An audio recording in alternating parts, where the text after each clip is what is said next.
Hello, Internet. Today we are going to be looking into the Magic the Gathering Commander deck that I like to call Tree Fort.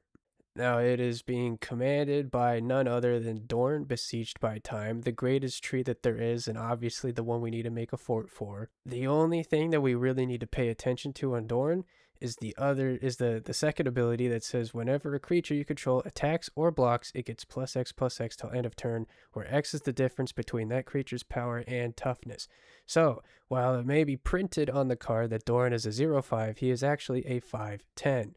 So, what do we do with this brilliant information that we have here that obviously we could totally abuse?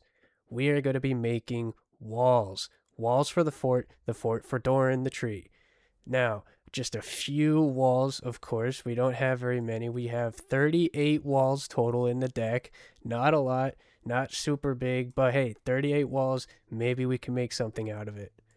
We got walls with reach, we got walls with flying, we got walls with defender, and we got walls that we can play for free. So we have just an absolute nice spread of things that we can do. Some other walls of note. We have Archer's Parapet, which allows us to deal one, well, not even damage. Each opponent loses one life. That's very important. It's not damage, it's life loss. Every single turn rotation, we can drain our opponents for one life. Really awesome, really cool. Overgrown Arch, perfect pairing with the Archer's Parapet. Every turn cycle, we tap it to gain a life. Wall of Essence, when it's dealt damage, we gain life equal to the damage that it's dealt. Wall of Reverence, at the beginning of our end step, you may gain life equal to the total power of target creature you control. Now, on print, it says 1, but with Doran, obviously, if we're well, I mean, I guess it's the beginning of our end step, so we're getting 1, but that's really important. All life gain is very important. Crystal Barricade gives us as a player hexproof. That's really nice to have, and we can prevent all non-combat damage that would be dealt to other creatures I control. So, other players cannot blow up our walls. They have to go in and attack them, and that's going to be really difficult because keep in mind, Doran doubles the toughness of all the walls because the walls' power are 0. 0 power on the walls. Doran will double the toughness of our walls. Good luck getting through that. Jeskai Barricade gives us a one-time protection for any of our creatures, so if something does happen, where it's an exile effect or it's just a flat-out destroy effect, we can flash in Jeskai Barricade, bounce whatever that is back to our hand, and we don't have to worry. Wall of Glare. Now, this can block any number of creatures each combat. So, if a player has just a really big army of tokens or whatever not, and they come full force at you, it does not matter. Wall of Glare, deny everything. Crashing Drawbridge. When this comes in, we tap it, all of our creatures gain haste. Obviously, we need that if we're not planning to attack because the walls have defender, but really important to have this. And of course, we have to include the Walls of Ba Sing Se. It's a 0/30. Other permanents you control have indestructible. Obviously, we have to put this in here. It's too good to pass up. Now, the thing about this, it is printed as a 0/30, but with Dorn on the field, you are looking at a 30/60 creature. Now, those are some insane numbers, but it does have defenders, so that only works when you block with it. But hey, big numbers, right? That's what we're going for. We're going for large numbers.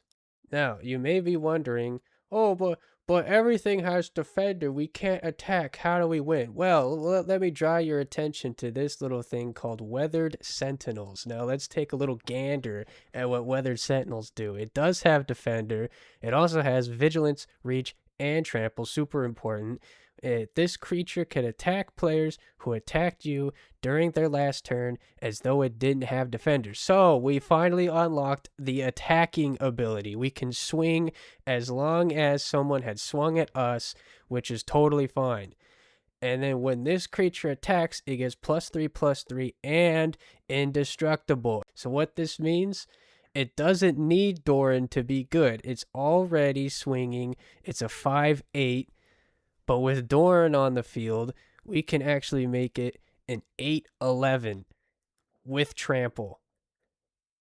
Big numbers. We're going large scale numbers with this deck. And speaking of large scale numbers, of course we have to include cards. We got Parapet, we got Builder's Blessing, we got Castle. Those are just static enchantments that are always going to be buffing the toughness. Super important. We also have instants here. We have Bar the Door and we have Tower Defense that also buff toughness. Now, toughness is really important, keep in mind, because we're building walls and we have Doran on the field. Doran gives a buff from the difference between power and toughness. We want one number to be really big, and then with Doran on the field, both numbers get really big. Okay, keep that in mind. It's really important. So something else that people might be thinking,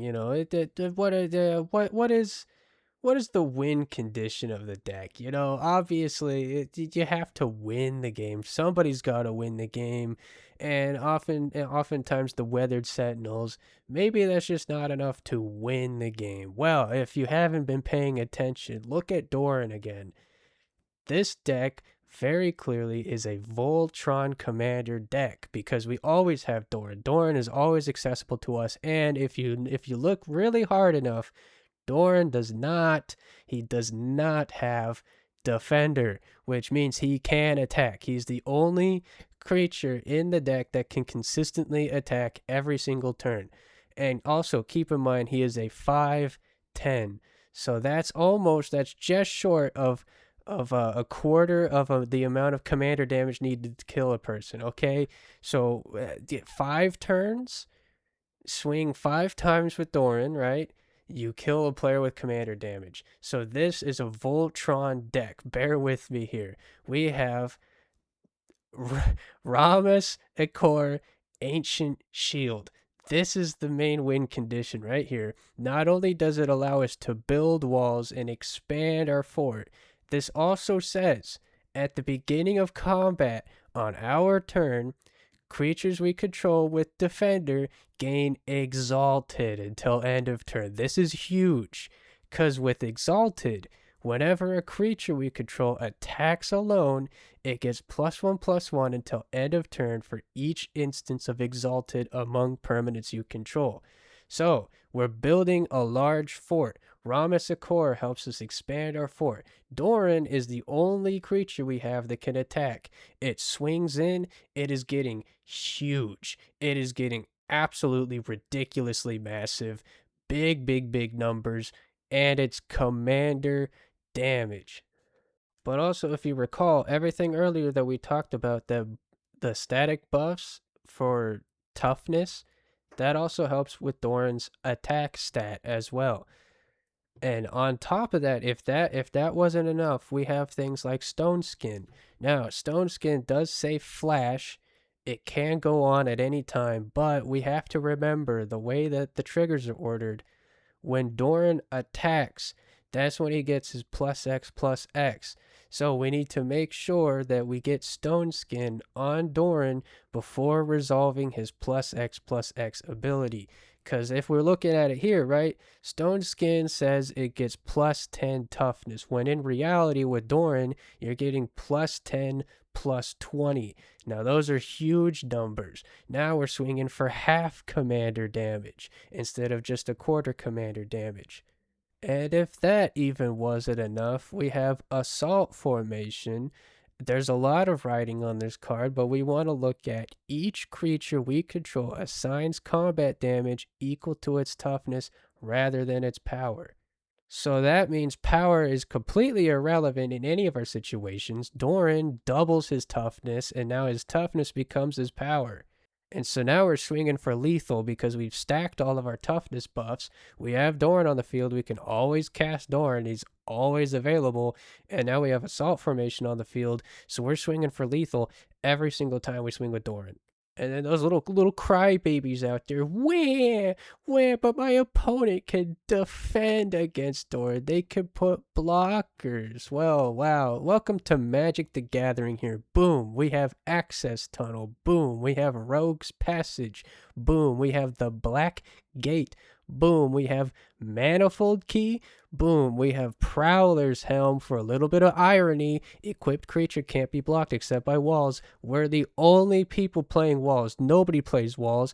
We play walls. So we got plenty of stuff out here just to sneak Doran on through and do lethal damage, and nobody can do anything about it. And the best part is, because these win conditions are so spread out and the rest of our board is completely mundane, nobody is expecting us to just whip all this out, beat them from behind, take them out in one hit. We win the game.